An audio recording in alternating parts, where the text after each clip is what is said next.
Pai, Jesus, Mestre amado e querido amigo.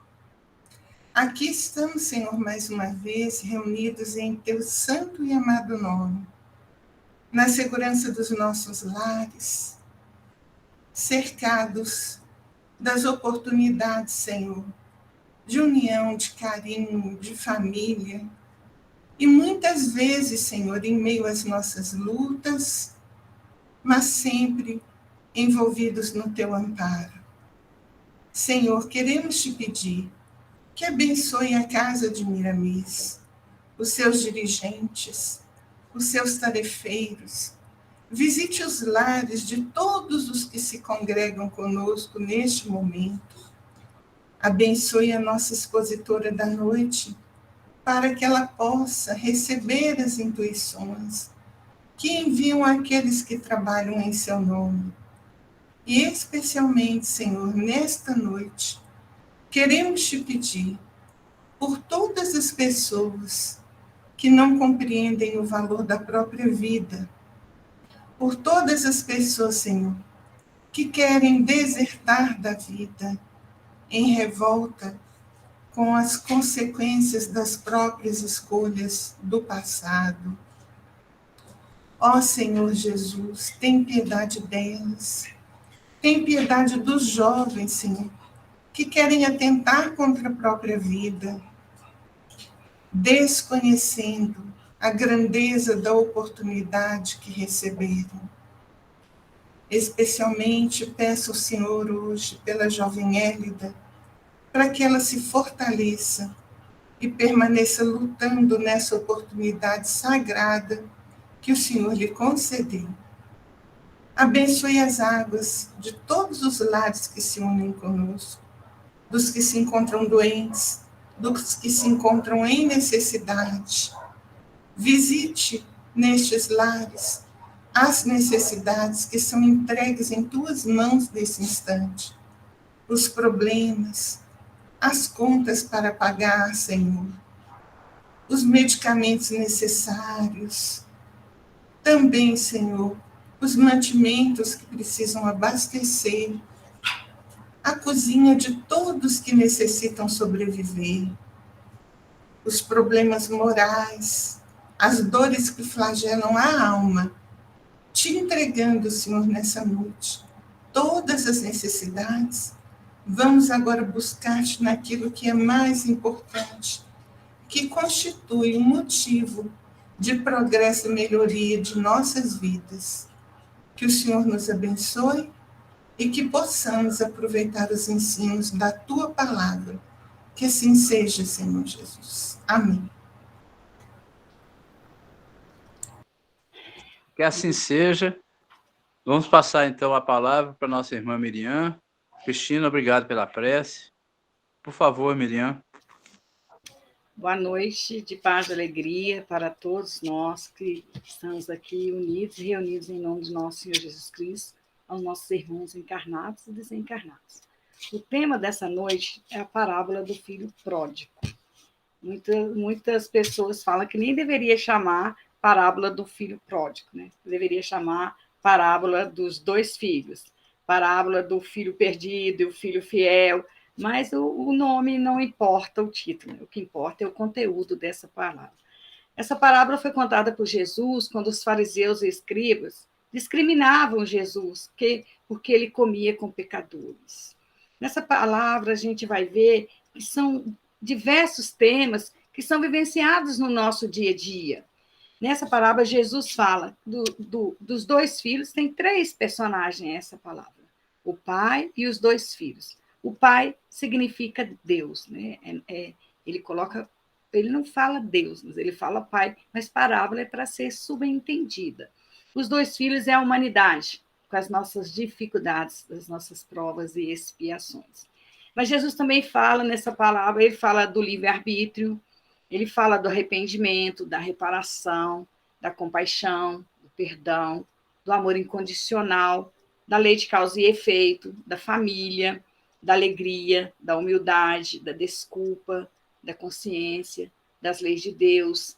Ele fala da queda moral, da expiação, do egoísmo, dos ciúmes, da inveja, da estagnação, da invigilância, da imprudência, do medo, da dor, das ilusões, da mesquinharia, da impiedade, da culpa e muito mais. O Humberto Roldman chama essa parábola de rainha das parábolas. Realmente, a parábola do filho pródigo é a parábola das parábolas, né? E na parábola está descrito, está em Lucas, capítulo 15, versículo 11 ao 33. Disse ainda um homem, Jesus disse que um homem tinha 2 filhos. O mais jovem disse ao pai, pai, dá-me a parte da herança que me cabe. E o pai dividiu os bens entre eles. Poucos dias depois, ajuntando todos os seus haveres, o filho mais jovem partiu para uma região longínqua e ali dissipou sua herança numa vida devassa e gastou tudo. Sobreveio àquela região uma grande fome e ele começou a passar privações. Foi então empregar-se com um dos cidadãos daquela região, que o mandou para seus campos cuidar dos porcos. Ele queria matar a fome com as bolotas que os porcos comiam, mas ninguém las dava. E caindo em si, disse, quantos empregados de meu pai têm pão com fartura e eu aqui morrendo de fome? Vou-me embora, procurar o meu pai e dizer-lhe, pai, pequei contra o céu e contra ti. Já não sou digno de ser chamado teu filho. Trata-me como um dos teus empregados. Partiu então e foi ao encontro de seu pai. Ele estava ainda ao longe quando seu pai viu, encheu de compaixão, correu e lançou-lhe ao pescoço, cobrindo-lhe de beijos. O filho então disse, pai, pequei contra o céu e contra ti. Já não sou digno de ser chamado teu filho. Mas o pai disse aos seus servos, ide depressa, trazei a melhor túnica e revesti-o com ela, ponde-lhe um anel no dedo e sandálias nos pés. Trazei o novilho cevado e matai-o. Comamos e festejemos, pois este meu filho estava morto e tornou a viver. Estava perdido e foi reencontrado. E começaram a festejar. Seu filho mais velho estava no campo. Quando voltava, já perto de casa, ouviu músicas e danças. Chamando um servo, perguntou-lhe o que estava acontecendo. Ele lhe disse, é teu irmão que voltou e teu pai matou um novilho cevado, porque o recuperou com saúde. Então ele ficou com muita raiva e não queria entrar. Seu pai saiu para suplicar-lhe. Ele, porém, respondeu a seu pai, há tantos anos que eu te sirvo e jamais transgredi um só de teus mandamentos, e nunca me deste um cabrito para festejar com meus amigos. Contudo, veio esse teu filho, que devorou teus bens com prostitutas, e para ele matas o novilho cevado? Mas o pai lhe disse, filho, tu estás sempre comigo, e tudo o que é meu é teu. Mas era preciso que festejássemos e nos alegrássemos, pois esse teu irmão estava morto e tornou a viver. Ele estava perdido e foi reencontrado. Essa parábola, eu vou assim, tentar fazer um estudo parágrafo por parágrafo, assim, em breve, né, em breves palavras, né? Então, quando o filho mais jovem disse ao pai, pai, dá-me a parte da herança que me cabe, e o pai dividiu os bens entre eles. Então, ele estava usando do seu livre-arbítrio, né? O filho mais novo era apenas da mocidade, né? Porque era um jovem, inexperiente, imprudente, negligente, imaturo, egoísta, um misto de coragem e determinação. Ele queria parte da herança que cabe. Na Palestina, naquela época, o filho só recebia a herança após a morte do pai. Então, o pai dele não estava morto, mas ele pediu a parte dele. O pai reparte com o mais moço e o mais velho dá as mesmas oportunidades para usufruir os bens de Deus. Somos iguais para Deus, que o pai aqui é Deus, né? O pai dividiu seus bens aos dois e para que pudesse adquirir a sua própria experiência. O mais velho é acomodado, obediente, uma vida dependente, né? E a gente tem que, quando eu não conhecia a doutrina espírita, conhecia, mas de uma forma meio que escondido, que eu não podia assim, participar, igual eu posso participar, há muitos anos que eu participo, eu não entendi essa palavra como eu a entendo hoje. Quando a gente achava que um filho era o filho bom, justo, que ficou com o pai, e outro filho era o pródigo, né? O filho que esbanjador, gastador, né? Perdulário. Então, que quis gastar, né? Que esbanjava. E hoje eu não vejo, mas assim a gente vai ver isso, não só eu, né? Com os estudos da luz da doutrina espírita, eu tenho um outro olhar para esses dois filhos, né? Poucos dias depois, ajuntando todos os seus haveres, o filho mais jovem partiu para uma região longínqua e ali dissipou sua herança numa vida devassa. Então, o pai larga o pai, o filho larga o pai, ele pega a herança e vai para longe. E ele entrega-se uma vida de desregramento e miséria. Não, isso não é muito incomum para a gente ver isso no nosso dia a dia, né? Esse abandono dos filhos com o pai, né? Com os pais aqui na Terra. Muitos filhos deixam os pais, não que a gente não possa ter a nossa vida, ter um casamento, ter a nossa família, mas cuidar dos nossos pais não é uma obrigação, é um dever. E esse filho esquece do pai, afasta do pai. Ele vai para uma região distante, em terreno desconhecido, viver uma nova experiência. Região distante, dificuldade de comunicação, quer dizer, ele não comunica com o pai, ele deixa esse pai sem contato. Esse pai não sabe onde está o seu filho, né? Se fosse um pai comum, porque Deus sabe onde todos nós estamos. Então, quando nós tomamos uma decisão menos correta em nossa vida, Deus deixa que a gente vá, né? Porque nós temos um livre-arbítrio que ele tem um limite, mas Deus deixa que a gente aprenda com os nossos próprios erros, né? E este é o exemplo nosso, quando nós vamos para os caminhos que não são caminhos retos, quando nós transgredimos as leis de Deus, as leis imutáveis, né? Então, ele tem uma vida devasta, então é a queda moral dele. Ele afasta da lei, fatalmente a dor e a desventura irão trazê-lo de volta à casa do Pai. Então, mais cedo ou mais tarde, nós retornaremos para a casa do Pai. É melhor que seja mais cedo, não deixar que a dor, que a tristeza, que a mágoa, que o rancor possa tomar conta dos nossos corações, a falta de esperança, né? Quantas pessoas que vivem nesse mundo sem esperança, sem acreditar em Deus, sem acreditar numa vida melhor, sem cuidar da sua vida espiritual. Eu percebo, a gente percebe que a gente está em plena pandemia ainda, como que as pessoas agora, com uma certa liberação, estão correndo para festas, para comer muito, para beber muito, parecendo algo que estava reprimido dentro das pessoas, né? A gente devia estar reprimido na questão espiritual, né? A gente trabalhar tudo, trabalhar as nossas virtudes, mas não é isso que eu estou vendo na maioria dos casos, não, né? Há uma corrida desenfreada para as compras, para os excessos, né? Nós temos muito do filho pródigo, assim. Todos nós temos muito a trabalhar dentro de nós, né? Então, ele gastou tudo no versículo 14, sobreveio àquela região uma grande fome, e ele começou a passar privações.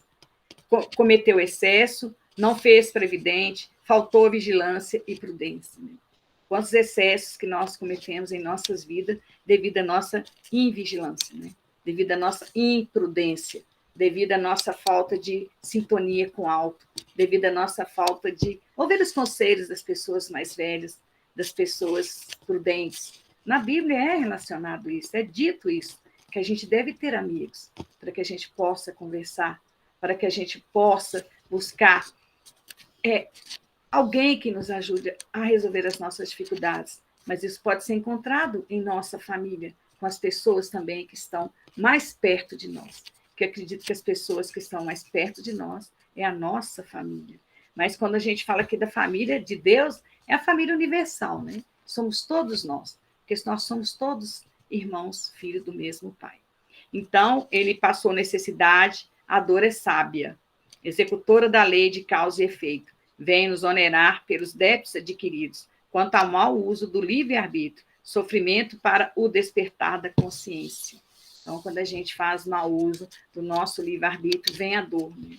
A dor é uma bênção, porque ela nos freia, né? Ela nos faz refletir do mal que a gente fez. E a gente sabe que na lei de causa e efeito, nós vamos ter que ressarcir as nossas dívidas que nós fizemos no nosso caminhar. Isso atrasa a nossa evolução. Nosso espírito não retrocede, mas ele paralisa, né? E foi então empregar-se com um dos cidadãos daquela região que o mandou para seus campos cuidar dos porcos. Cidadão não era amigo dele. Cidadão não era seu irmão. É um desconhecido, né? E para os judeus, né? Os judeus, muitos judeus até hoje, daquela época, o porco é considerado um animal imundo. Não é para ser cuidado, não é para ser tocado e muito menos servir de alimento. Então, imagina a humilhação para esse filho que tem que ir para o fundo do poço. Aqui, cuidar dos porcos significa, assim, no fundo do poço. A dor maior. E ele fala que é uma condição infeliz e miserável que o jovem passa a viver, né? Então, no livro do Miramês, psicografado pelo João Nunes Maia, só no início, quando ele está falando do... Não é no prefácio, ele chama Explicando. Quem fala isso é a Ilza Lúcia Maia. Num pequeno parágrafo, ele fala de que a maior parte da tua evolução depende de ti mesmo. No entanto, a cooperação dos outros é indispensável para que te realize, pois um homem ilhado é uma mão que não se abre, é um deserto sem oásis, é um eu que morre sem conhecer a grandiosidade do nós. Então, aquele homem era um homem desconhecido, né? Ele afastou de quem poderia ajudá-lo, né? Quem poderia viver em harmonia e sintonia com ele, da sua verdadeira família, né? Do seu irmão, do seu pai, dos seus amigos. E justo um desconhecido que fez com que ele vivesse, provavelmente, uma das piores experiências da vida dele como judeu. Ele queria matar a fome com as bolotas que os porcos comiam, mas ninguém lhe dava. Então, ele não podia comer nem a comida dos porcos, né? Que é uma espécie de uma fava, mas essa espécie dessas bolotas é uma fava mais que tem pouco nutriente, pouco alimento. Então, aqui nós estamos falando de nutrição, de alimento, mas nós estamos falando aqui de alimento espiritual. Então, ele estava empobrecido, ele estava tendo uma vida miserável. Quando as nossas vibrações estão menos boas, quando as nossas energias estão voltadas para pensamentos funescos, de tristeza, de dor, nós temos que ser muito vigilantes, né? Para que nós não possamos ser obsediados pelos nossos irmãos menos esclarecidos, que nos farão companhia, até que nós possamos mudar de atitude. E a nossa atitude também pode levá-los a mudar de atitude, pode despertar neles um interesse também do bem, do amor, da caridade, do perdão. Ele queria matar a fome com as bolotas que os porcos comiam, mas ninguém lhe dava. O filho moço queria comer alimento espiritual, ninguém lhe dava. Ele não ia encontrar o alimento espiritual. Então, nós temos que buscar o nosso alimento espiritual. Mas aonde nós vamos buscar esse alimento? Aonde está esse alimento para a nossa vida eterna? É no Evangelho, na Boa Nova, na prática dos ensinamentos de nosso Senhor Jesus Cristo. É na prática da caridade, é na prática da fraternidade, é na prática da cooperação, do amor, do perdão, né? Então, ele se vê no fundo do poço. Ninguém lhe dava nada. Aquilo que desejava, ninguém daquela região poderia oferecer, porque nem eles possuíam a saciedade espiritual que só o banquete da casa do Pai poderá lhe dar. Então, ele não ia encontrar o alimento espiritual que ele precisava. Mas nós somos todos filhos de Deus. Nós somos todos filhos do Pai. Então, a gente sente essa necessidade desse amor, desse afeto, desse conhecimento das leis de Deus. Isso está em nós, está na nossa alma, está no nosso cerne, esse desejo, essa vontade. Às vezes a gente escolhe os caminhos menos bons, mas Deus não nos abandona, Deus não nos deixa sozinhos. E caindo em si, quando o empregado, ele caiu em si e pensou: quantos empregados de meu pai têm pão com fartura e eu aqui morrendo de fome? Pensa em tudo que perdeu, no engano, nas coisas do mundo, como que as coisas do mundo são passageiras. Então, o pão aqui que ele fala que os empregados do pai dele tinham é o alimento espiritual que nutre, sustenta e fortalece o nosso espírito.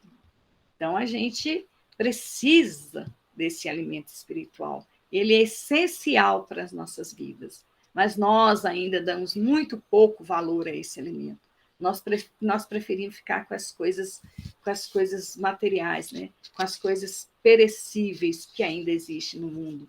Elas são necessárias, a matéria é necessária, também faz parte do nosso progresso. Mas o nosso apego e o nosso querer demais a matéria, acima das coisas espirituais, é que nos trazem muito sofrimento.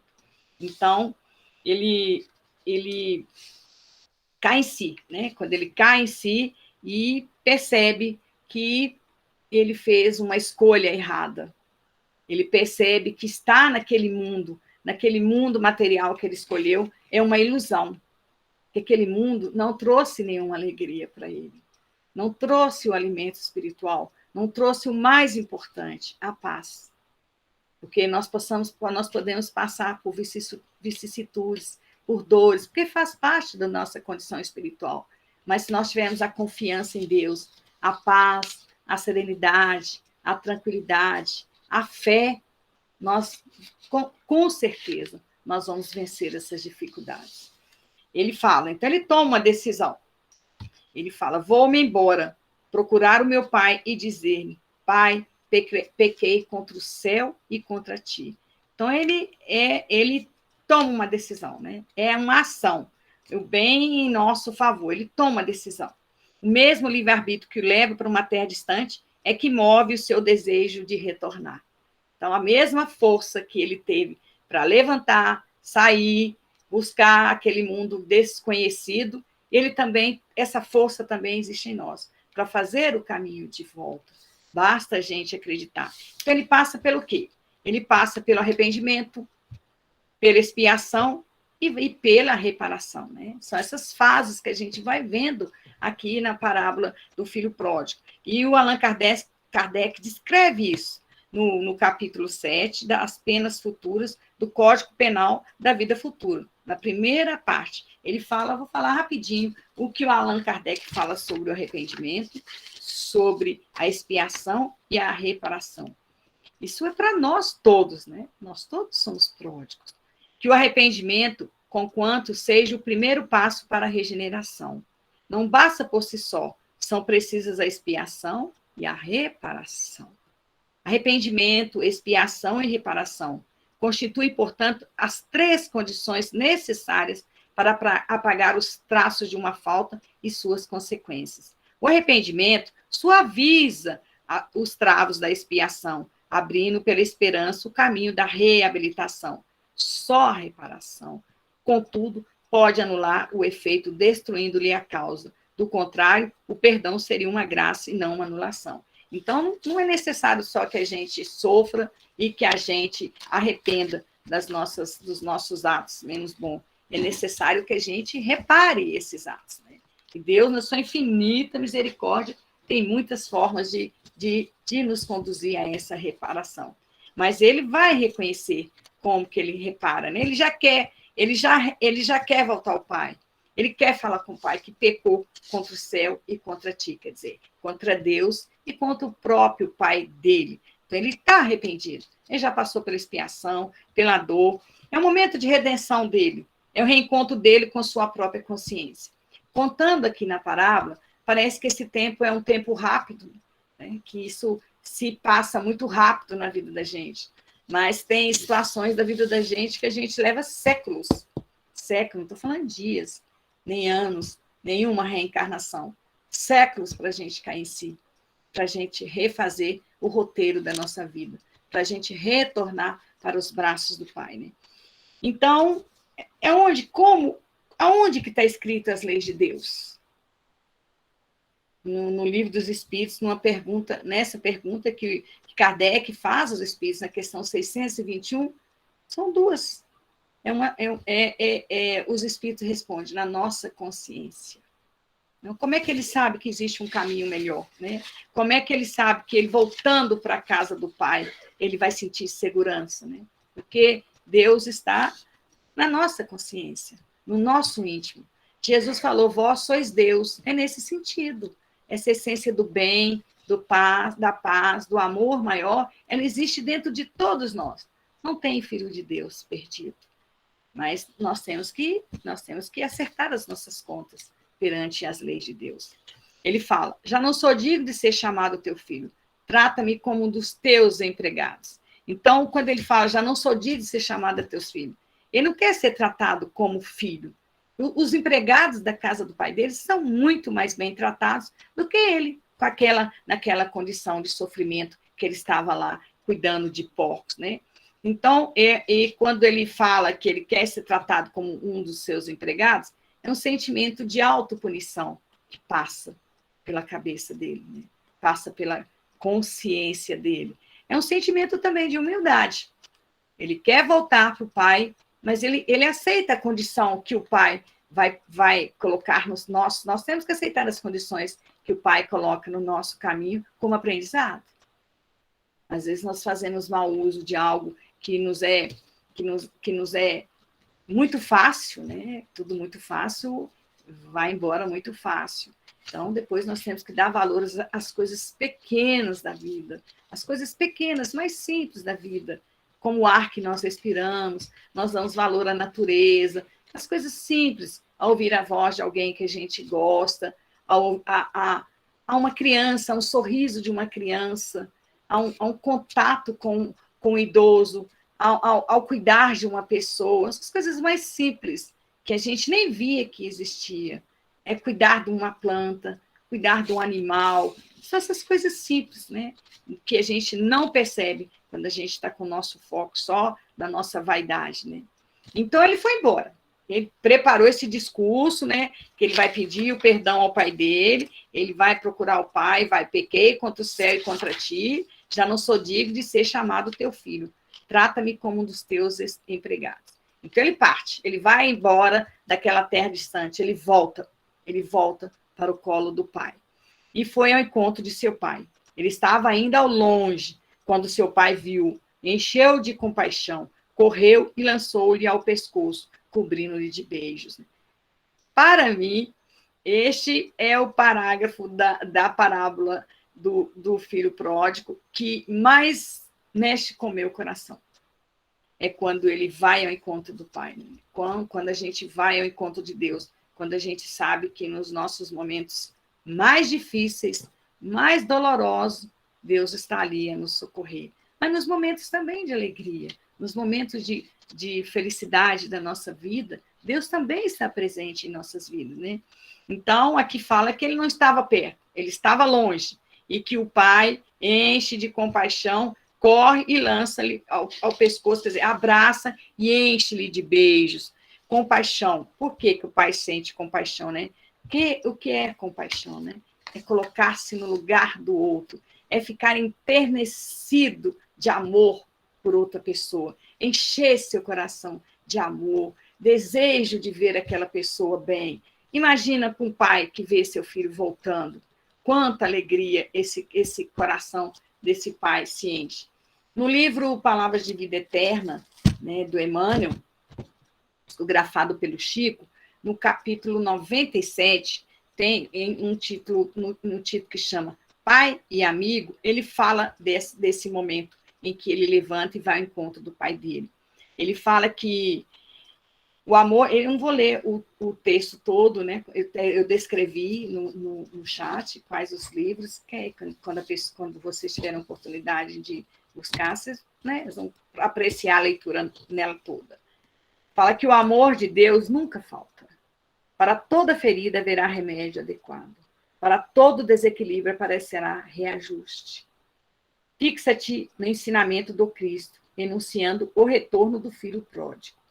O reencontro não se deu em casa, com remoques e humilhações, para o moço em desfalimento.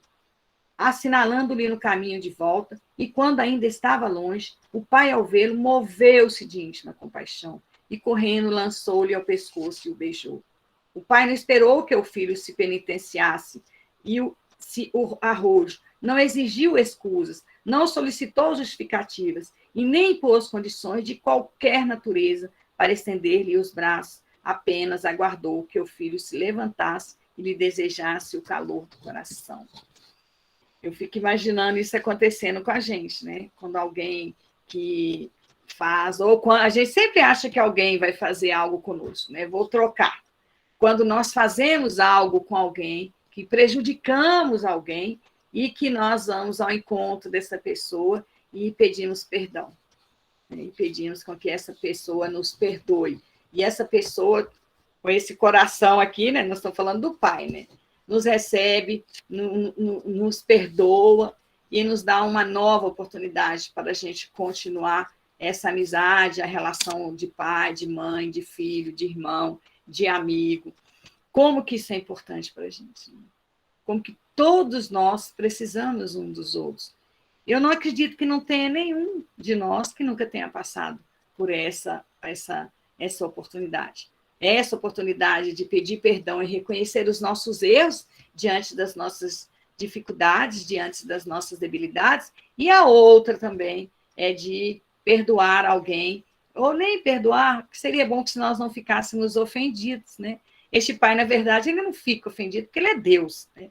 Deus não se ofende, Deus tem compaixão e misericórdia da nossa imaturidade ainda, da nossa infantilidade diante da vida. Mas trazendo isso para o nosso dia a dia, né, que ele fala que para toda ferida haverá remédio adequado, nós temos que confiar em Deus. Né? O remédio existe. Para todo desequilíbrio aparecerá o reajuste. Então, nós temos que... Nós criamos um débito perante a justiça divina quando nós cometemos um erro. Mas o Pai de infinita misericórdia sempre está aí de braços abertos a nos socorrer, a nos abraçar.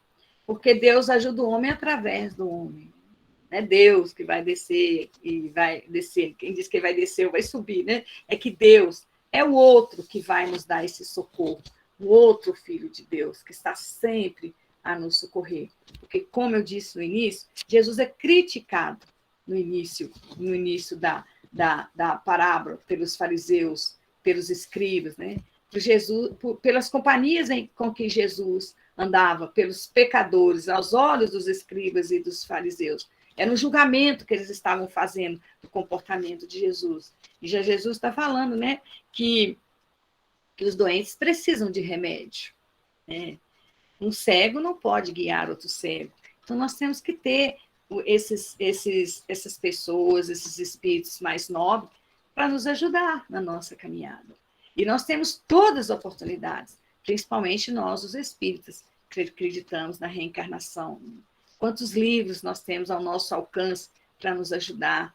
Quantos tratamentos as casas espíritas nos oferecem para nossos reajustes, né? É tratamento de passe, é tratamento da água fluídica, é um receituário, é um tratamento mesmo, um tratamento de passe, igual na casa de irmão Iramês, tem as terças-feiras fora da pandemia, aquele tratamento que é feito lá no segundo andar, que estuda os livros durante, se não me engano, são 6 terças-feiras, num específico de terça-feira. Como que aquele tratamento ele é importante quando a gente participa dele como doente, porque todos nós somos doentes, a gente percebe que quando as pessoas chegam, elas chegam encabrunhadas, elas não conversam, elas só escutam. Aí, no segundo encontro, às vezes a pessoa consegue balbuciar uma palavra ou outra, mas quando vai chegando do quarto encontro em diante, a pessoa solta, ela se liberta, né? Ela é uma oportunidade para ela poder rever os seus conceitos, né? O motivo que a levou àquele tratamento, a dor que está tão forte, que ela foi ao encontro pedir ajuda, é esse momento aqui que o filho pródigo está passando. Ele refaz o seu roteiro, ele volta aos braços do pai e pede socorro, né? Para ajudá-lo nas suas dificuldades, né? O abraço é isso, né? O abraço é a ternura, é o amor. Nós estamos sem o abraço físico ultimamente, mas nós podemos sentir as vibrações de amor vindo dos corações que nos amam. É o olhar, é o tom da nossa voz, é um carinho que a gente pode ter uns com os outros. O filho então disse: Pai, pequei contra o céu e contra ti, já não sou digno de ser chamado teu filho. O pai não dá tempo de acrescentar as palavras: trata-me como um dos teus empregados. de tal arrebatamento de seu amor paterno. Ele não espera o filho dele terminar a frase, aquelas frases aquela forma de pedir perdão que ele fala, né? Ele fala, trata-me como um dos teus empregados. E o pai não espera. A gente vê na parábola que o pai corta o filho naquele momento. O pai é humildade, né? Predispõe o espírito para mudanças necessárias. Esse pedido dele é um pedido de desculpa e reconciliação. É uma oportunidade que a gente tem nessa parábola, nesse estudo, é de, se tem alguém no nosso dia a dia, alguém perto de nós, ou longe de nós, fisicamente, né? Que nós precisamos de pedir desculpas, né? Que nós precisamos nos reconciliar com ele, com essa pessoa, que a gente não perca essa oportunidade. Porque a gente não sabe do dia de amanhã. A gente não sabe se a gente vai ter outra oportunidade tão próxima, assim, de nós, para nos reconciliarmos. Porque o que a gente tem é o hoje. Dessa parábola, eu tiraria também esse momento de reflexão para nós. Esse momento, tem alguém que a gente precisa de pedir desculpas? Será que a gente consegue fazer esse movimento que o filho pródigo faz aqui da parábola, de reconciliação? Se a pessoa não quiser aceitar a nossa desculpa, o nosso pedido de perdão, isso já não é esse problema nosso. Mas se for uma decisão nossa de coração, de sentimento, que a gente possa fazer isso o mais rápido possível. No livro O Nosso Lar, quando André Luiz está andando, conhecendo, porque o nosso lar é vivido dentro de 1 ano. E André Luiz reconhece um samaritano que o pai dele despojou da casa, dos bens, que deixou ele numa pobreza extrema. Que o pai dele tirou tudo que ele tinha de uma dívida que ele tinha contraído, mas ele não tinha condições de pagar essa dívida de forma integral. E o pai dele foi severo com essa pessoa. E o André Luiz apoiou esse momento no livro Nosso Lar. E quando o André Luiz encontra com ele na paz espiritual, ele sente vergonha de ver alguém que ele maltratou tanto e ver aquela pessoa bem. Ele está bem, está trabalhando. Mas ele não teve coragem de pedir desculpas. Aí ele conversa com uma mentora dele, e essa mentora fala com ele, vai lá, pede desculpa, mas vai rápido, porque não é todo dia, você não sabe quando você vai ter outra oportunidade para poder fazer esse pedido de perdão. E André Luiz é um momento muito lindo do livro Nosso Lar, e quando ele vai ao encontro desse que para ele agora é um amigo, e pede perdão, o amigo fala que ele não precisa de pedir perdão, que tudo que o pai dele fez com ele, da forma como que foi feito, fez com que ele crescesse e amadurecesse, e mudasse os seus valores, fez com que ele buscasse e encontrasse Deus também, de uma forma mais próxima. Mas André ficou, assim, extasiado de ver aquele homem, em que homem espiritual que ele se tornou.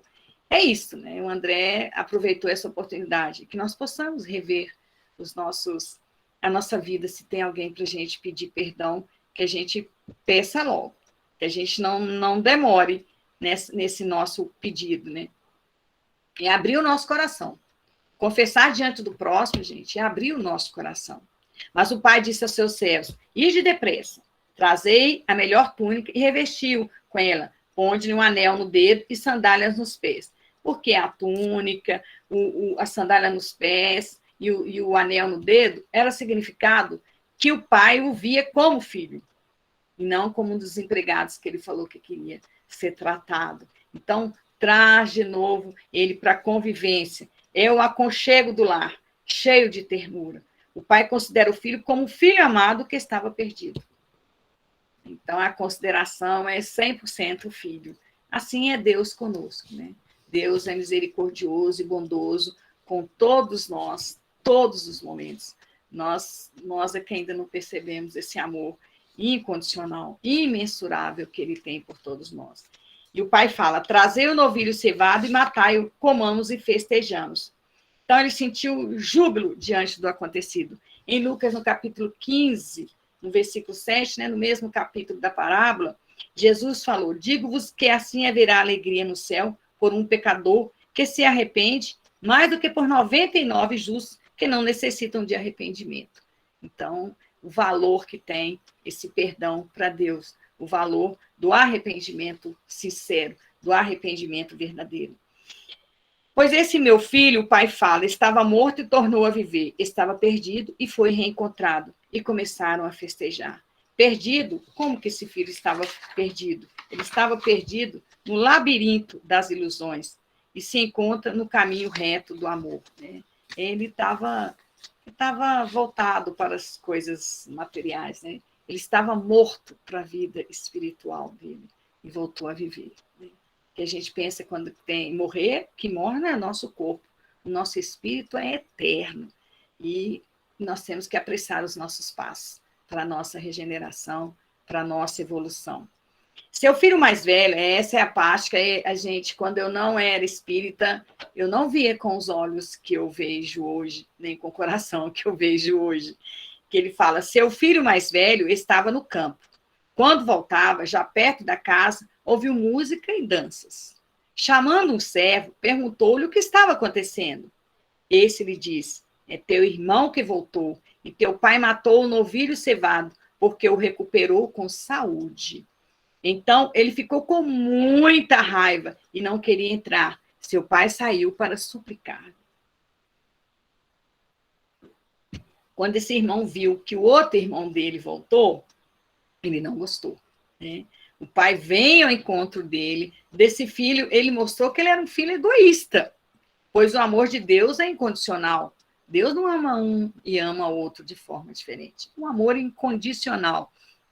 E esse filho dele, se a gente for pensar lá no início da parábola, quando ele pede ao pai para poder dar os bens, o irmão dele ficou covarde.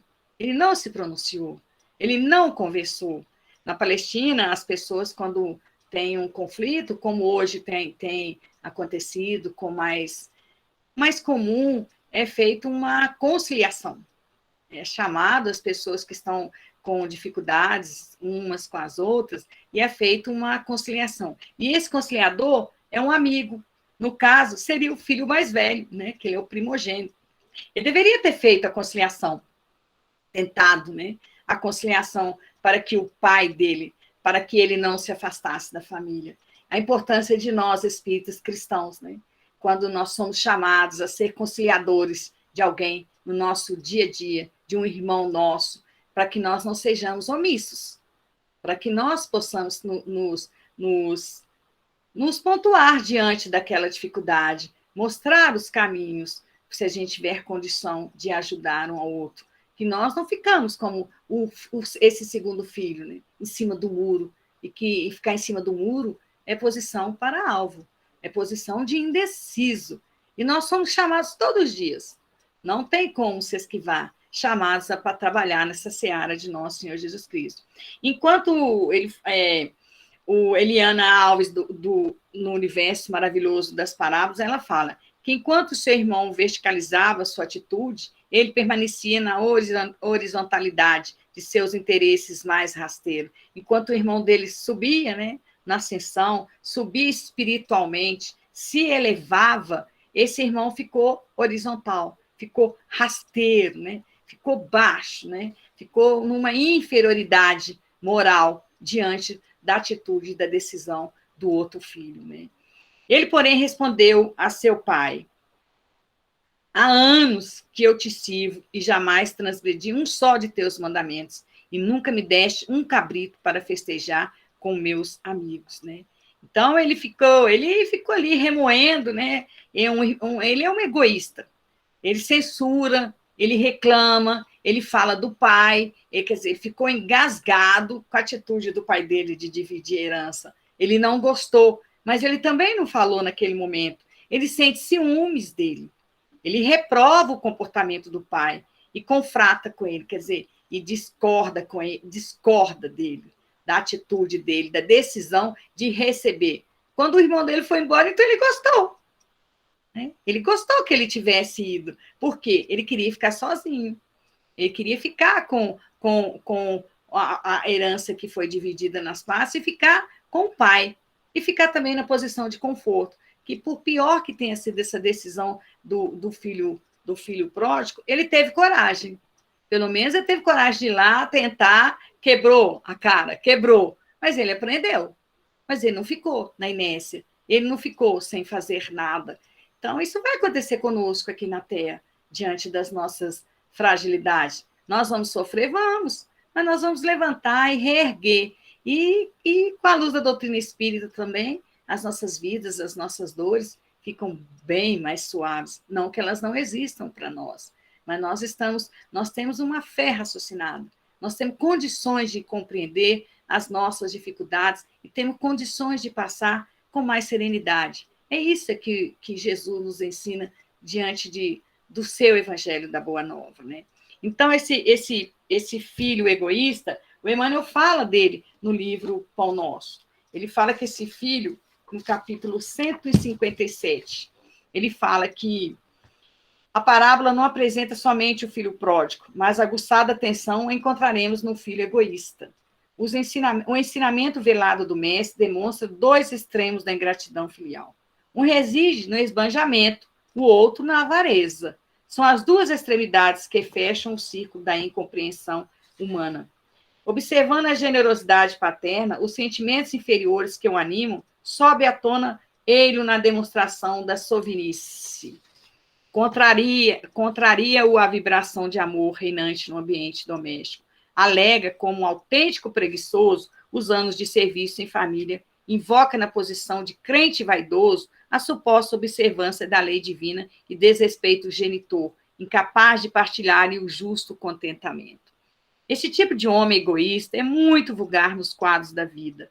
Ante o bem-estar e a alegria dos outros, revolta-se e sofre por meio da secura que o aniquila e dos ciúmes que o envenena. Lendo a parábola com atenção, ignoramos qual dos filhos é o mais infortunado, se o pródigo, se o egoísta, mas atrevemos-nos a crer na imensa infelicidade do segundo, porque o primeiro já possuía a bênção do remorso em seu favor.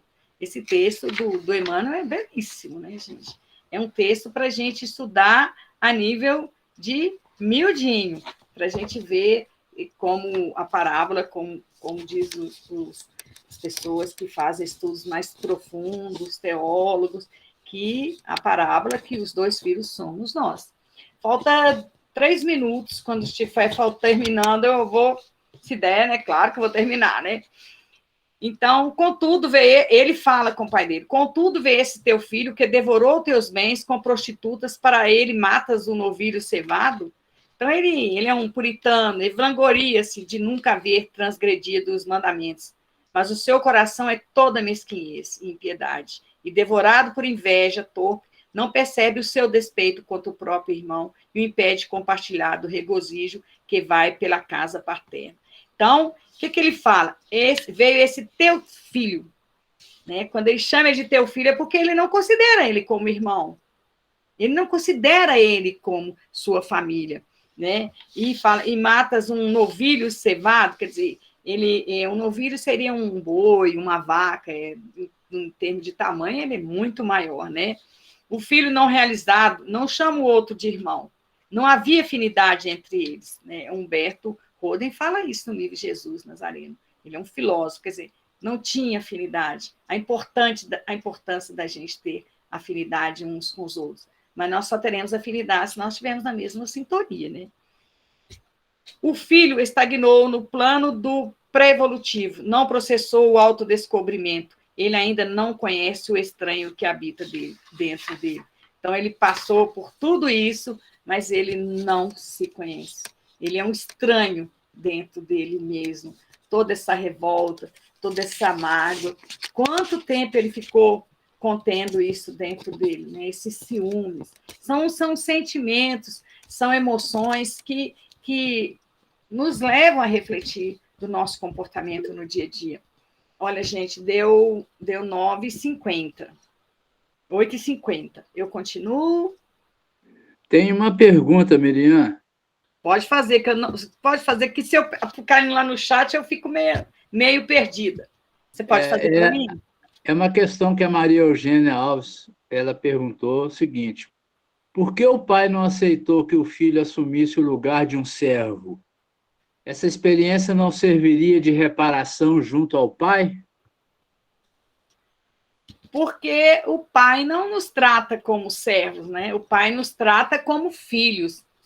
Então, quando a gente vê, como nós somos reencarnacionistas, a gente vê pessoas em situações difíceis, muito difíceis, que todos nós também a temos, é da lei, é uma lei de causa e efeito, mas ele não trata ele como empregado, porque ele nos trata como filhos. Nós somos filhos de Deus. Nós é que não temos Deus como nosso Pai. Muito eu acho que é uma reflexão para fazer o contrário. E ele viu que o filho foi sincero, que o filho continua sendo filho, que o filho foi humilde de reconhecer a sua pequenez moral, a sua pequenez espiritual, diante de tanta graça que Deus nos concede. Será que nós reconhecemos as graças de Deus, todas as graças de Deus no nosso dia a dia? Eu creio que ainda não. Mas o amor do... Eu tenho até vergonha de falar de Deus. Eu não tenho palavras para falar de Deus. Eu acredito em Deus, mas eu acho tão intenso, tão grande, que eu não tenho palavras no meu vocabulário. Tem as palavras que o Kardec descreve, né, o que é Deus, mas eu não consigo, de tão lindo que eu acho Deus. Então, é melhor ver Deus em toda parte, quando você canta aquela música, né, Mendes? Eu espero que tenha respondido. Eu quero. E a Cristina também quer falar, por favor, Cristina. Cristina. Boa noite, Miriam.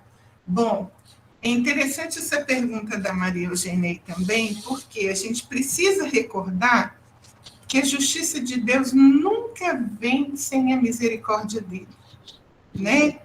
Então, eu acredito que essa expressão nessa parábola também lembra isso para a gente, que Deus aplica a justiça, mas com a misericórdia.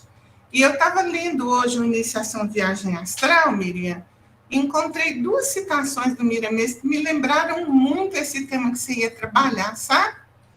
Uma, ele fala assim: nós precisamos do tempo para encontrar a realidade sem que surja a perturbação. Então, nessa parábola aí, nós somos os 2 personagens. Nós somos o filho que sai da presença do pai e nós somos o outro também. Então, só o tempo pode ensinar para aquele filho o que ele ainda não tinha compreendido. E ele vai falar assim: cada vez que nos deparamos com os nossos feitos, sentimos gratidão pelas leis divinas que sempre nos ajudam a colher o que semeamos, em qualquer lugar em que estivermos na imensa lavoura de Deus.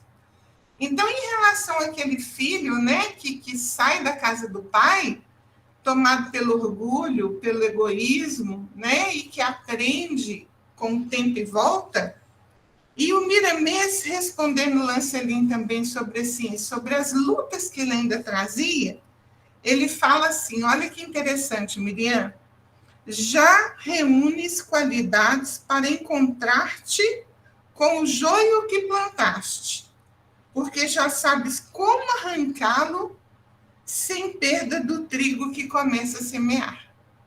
Então, esse segundo filho aí, que o Emmanuel chama de censor no Palavra de Vida Eterna, também somos nós, que vivemos censurando os nossos pais, né? Achando que eles fizeram isso ou aquilo de errado. Eu também penso que essa visão de um pai que pune, de um pai que não tem essa flexibilidade, esse amor, um pai que prefere os fariseus e os escribas, é isso que Jesus também quis mostrar. Esse pai que ele realmente conhece, em toda a sua plenitude, por ser um espírito puro, né, que alcançou essa condição do espírito puro. Posso continuar? Tem mais pergunta, Mendes? Não, pode continuar.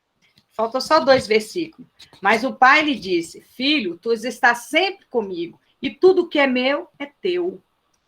E na Seara do Mestre, no livro do Vinícius, na página 43, ele fala: a lição áurea está sintetizada num simples possessivo teu irmão. O adjetivo teu é, no caso, tudo quanto há de mais significativo. O egoísta via no pródigo apenas o filho dissoluto de seu pai. E este lhe mostrou naquele o seu irmão. Que importam os seus erros, seus devaneios? Ele é teu irmão. Apliquemos na vida este preceito. Saibamos ver nos que pecam, nos que cometem qualquer espécie de culpa ou crime, um nosso irmão. Lembremos-nos de que o dia da sua redenção será festivo nos céus. Alegremos-nos com Deus, contribuindo para a obra da redenção humana, expurgando nosso coração de todo pensamento de exclusivismo, de toda ideia sectarista, dos zelos e dos ciúmes. A casa do Pai Celestial é bastante ampla para agasalhar todos os seus filhos. Regozijemo-nos e nos confraternizemos, todos no alegre banquete de amor, olhos fixos no sublime legenda. Fora da caridade não há salvação. E no versículo 32, ele fala: mas era preciso que festejássemos e nos alegrássemos, pois esse teu irmão estava morto e tornou a viver. Ele estava perdido e foi reencontrado. E o pai é paciente e compreensivo com seus filhos, é comovente. Filho perde a condição de filho e pai nunca perde a condição de pai. Não haverá perda em nenhuma das partes. O filho não tinha nenhuma razão por se sentir lesado, né? O filho, o segundo filho. Então, no livro Parábolas Evangélicas à Luz do Espiritismo, ele fala que termina a parábola com o filho pródigo, com o primogênito de fora. Sabemos que a vida é eterna e que as portas do céu jamais se fecham, permanecendo abertas para os pecadores e arrependidos de todas as matizes. Isso é Rodolfo Galigares que está falando. Então, a gente, igual a Cristina falou, né? Nós não devemos julgar, nós não devemos condenar. E, primeiro, que nós não somos juízes, né? E segundo, que nós também somos muito falhos. Nós somos muito endividados também perante a justiça divina. Nós temos que olhar para dentro de nós e nos tornarmos seres melhores. E o Galigares termina. Esse livro é um livro tão antigo, eu vejo... Nossa, como eu gosto de livros, gente. Aprendamos, pois, a lição áurea que o Divino Mestre nos deixou. Deus é Pai de toda a humanidade, sem exceção de raça, cor, crença, e em sua sabedoria sabe como e quando deve agir para atrair a si cada um de nós. Consequentemente, todos somos irmãos, e como tal, cumpre nos unamos, nos confraternizemos e nos auxiliemos uns aos outros, alijando de nossos corações o sectarismo, a animosidade e os ciúmes. Lembremos de que a casa do Pai Celeste é suficientemente ampla e as reservas do seu amor inexoráveis, dando de sobejo para agasalhar e felicitar a totalidade dos seus irmãos. Gente, tem para todos nós o amor de Deus, né? O amor de Deus está em toda parte. O amor de Deus está na natureza, o amor de Deus está nos astros celestes, o amor de Deus está no mundo, eu falo, né? O mundo no reino mineral, o amor de Deus está no reino vegetal, o amor de Deus está no reino animal, o amor de Deus está no reino hominal, o amor de Deus está no reino angelical, né? Do alfa ao ômega. A gente não consegue nem conceber essa ideia dessa plenitude de Deus em nossas vidas. É porque a gente é muito distraído, porque o universo é maravilhoso, né, gente? O universo é fantástico. O pouco que a gente tem acesso... Eu fico imaginando, assim, quando eu estou andando em alguns... Hoje não está muito verdejante, não, mas eu continuo achando bonito. A gente fica imaginando como que deve ter lugar bonito no universo. Parece que dá uma saudade na gente de lugares mais bonitos do que essa terra maravilhosa que a gente vive. Então, que a gente proteja o nosso planeta, proteja as pessoas que estão ao nosso alcance de ser protegidos, que nós também sejamos protegidos pelas outras pessoas, que nós protejamos todos os reinos que estão ao nosso alcance, né? Na nossa condição ainda de espírito imperfeito. Mas Deus, gente, vou ter que contar uma coisa para vocês hoje. Era um segredo. Eu falo que Deus não me ama, que Deus é doido comigo, porque a minha vida é um estado de graça. Eu gosto muito da minha vida, não é a vida física. Toda graça, e peço perdão a Deus pelas graças que eu não percebo, que Ele faz por mim, mas são graças constantes. E vocês todos é uma graça na minha vida. É uma felicidade estar aqui, e o meu coração festeja. Não com um novilho, né? Mas com vibrações de amor para todos vocês. O nosso tempo hoje já se exauriu, né? Porque, né, é o tempo de Deus também. Não precisa de falar muito, porque a gente tem que refletir agora. O Zé Cláudio, meu marido, esses dias que eu estou estudando, ele falou que ele podia fazer essa parábola, de tanto que eu fiquei estudando sobre a parábola do filho pródigo. Muito obrigada a todos vocês. Um abraço de luz para todos. Muito obrigado, muito obrigado. Vocês são todos meus irmãos. Somos todos filhos do mesmo Pai. Nós é que te agradecemos muito, Miriam. Felicidade é nós te ouvirmos cada vez que você apresenta para a gente esses estudos maravilhosos, viu? Jesus continue te iluminando sempre. Vamos pedir ao Wagner para fazer uma música vibracional e, em seguida, a prece de encerramento. Antes, a Cristina levantou a mão. Sim. Desculpe, Cristina, por favor. Sem problema, seu Mendes. Eu queria aproveitar porque a oportunidade de aprender alguma coisa é sempre útil, né? Então, eu ouvi a Miriam falando, a minha vida é um estado de graça. Quem ouve a Miriam falando assim, não pensa que ela já foi despojada de tudo que possuía, que ela já perdeu o único filho que tinha, que ela já esteve só em situações muito difíceis. E está aqui na nossa frente, falando que a vida dela é um estado de graça. Então, ela é um exemplo para a gente, que Deus te abençoe, Miriam, que você continue sendo assim. E uma pessoa que trabalha no SUS e que escolhe ir trabalhar na colônia Santa Isabel, por amor à profissão. Então, eu falo que você, para mim, é realmente um exemplo. Que Deus te abençoe cada vez mais, viu? Obrigada, amém. Amém, Cristina. Miriam, suas últimas palavras me inspiraram a trazer essa música aqui agora. Obrigada.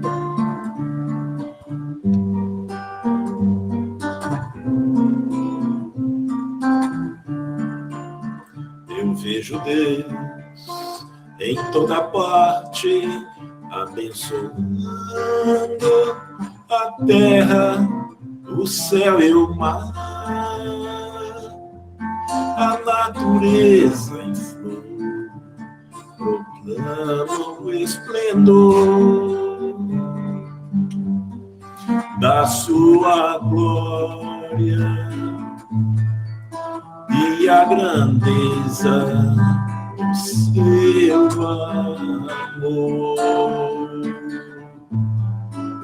No amanhecer do sol risonho, envolvem luz a terra enternecida, os passarinhos cantam seus hinos de louvores, e em doce enlevo minha alma vibra comovida. No entardecer do sol poente tinge de cores o céu no horizonte, e preces vão subindo, falando ao coração. Quanta beleza eu vejo Deus na imensidão. A flor que nasce, a gota d'água, a voz da brisa e a fonte a murmurar, falam de Deus, amor, de Deus que é o autor da minha vida e da minha alma, a agradecida. Eu vejo Deus a reger mundos no céu, e nas nuvens sempre ao léu, 1000 imagens desenhando. Eu vejo Deus no olhar da mãe que amamenta, e na haste que sustenta uma flor.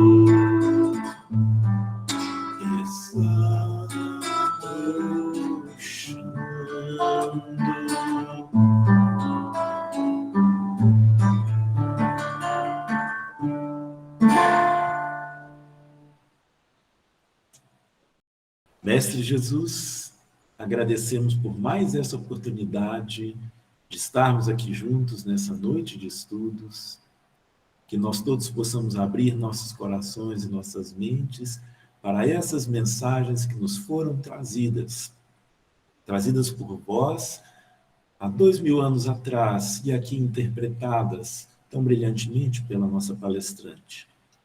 Mestre, que nós possamos interiorizar essas mensagens e, se possível, passarmos a ser o próprio exemplo delas perante aqueles que nos estão mais próximos, colaborando assim para a melhoria do nosso planeta, uma era da regeneração. Assim seja. Fiquem todos com Deus.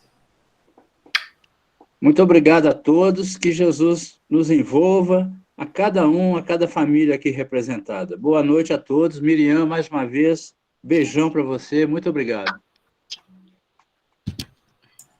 Boa noite a todos. Boa noite.